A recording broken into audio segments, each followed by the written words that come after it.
We have, of course, considered intersectionality every year of the work of the Advisory Council because it's absolutely crucial to what we have done. So in year one, when we looked at attitudes and culture change, and in year two, where we looked at policy coherence.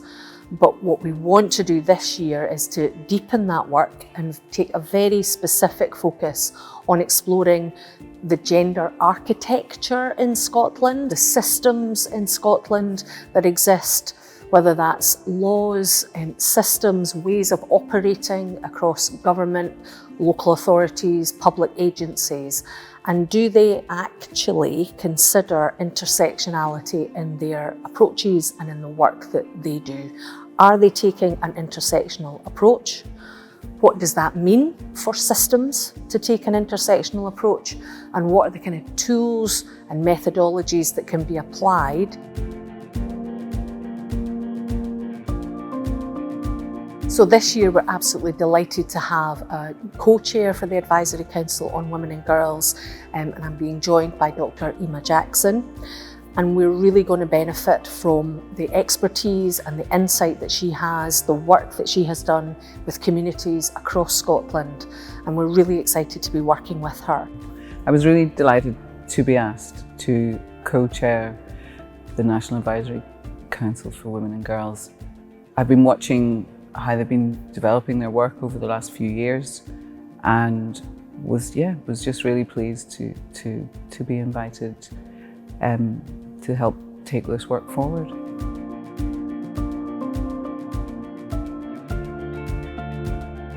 So during my time with the Advisory Council on Women and Girls, I've worked hard to increase my understanding about all of the issues that affect gender inequality, but in particular, my understanding of intersectionality. I found it really interesting, some of the conversations around it, that people seem to suggest that it's quite complex, when actually, when you look at what intersectionality means, it's not that complex. It's a key issue about how different experiences and identities can overlap and make the inequalities that women and girls face even deeper.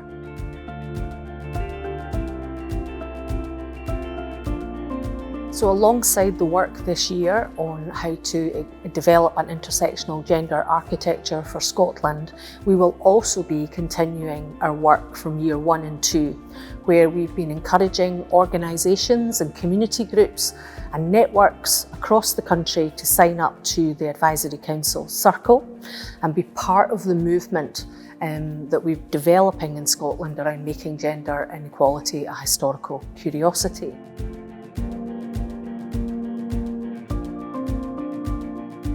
I mean, I bring with me experience around engaging with those who are marginalised. That's what my work is. It happens to be with people of colour, people who've migrated, and so my academic work is in working in research and working with communities to inform and develop the evidence that is then used in our policy context.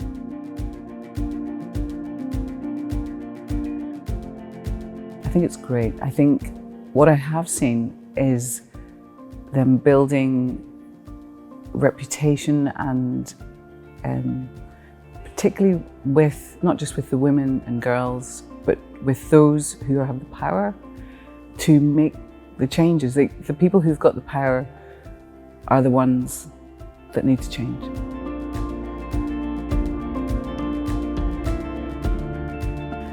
And intersectionality actually has a long history, although it's come in really relatively recently into the sort of how we speak about things, how we try and understand things. It actually has been around for a very long time, certainly from the 50s and 60s. It was led by African-American women of colour throughout the world,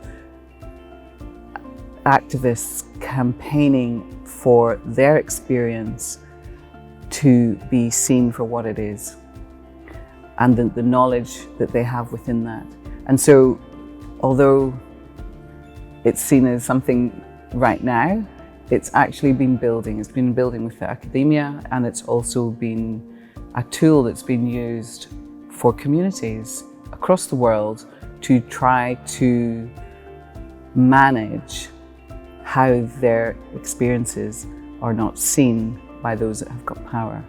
Intersectionality and where it came from now enables us a sort of framework or a way of thinking about marginalization, about who's got power and who's not. So it doesn't, and whose experiences are recognized as of importance or need managed. And that can be from people who are disabled, about gender, about race, about sexuality.